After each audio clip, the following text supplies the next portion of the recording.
அப்ப எவ்வளவு ஃபோர்ஸா அக்கினி வந்திருக்கும் பாரு. இப்ப கொஞ்சம் சின்னதா நெருப்பு தீப்பெட்டியை வச்சு பொறுத்து போட்டா எரியுமா? எரியாது.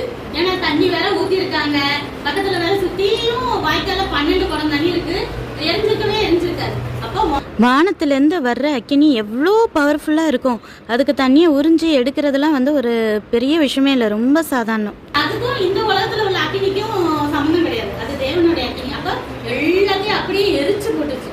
அப்ப எல்லாரும் என்னது, எலியா சொல்ற தேவன் தான், யெகோவா தேவன் தான் உண்மையான தேவனும் புரிஞ்சுக்கிறாங்க. அப்ப எல்லாரும் என்ன செய்யறாங்க, தேவனோட நாமத்தை சொல்றாங்க. ஏன் அப்பா தேவன் தன்னை வெளிப்படுத்திட்டாரு, ஸ்தோத்திரம் ஸ்தோத்திரம் ஸ்தோத்திரம் எல்லாரும் கத்துறாங்க.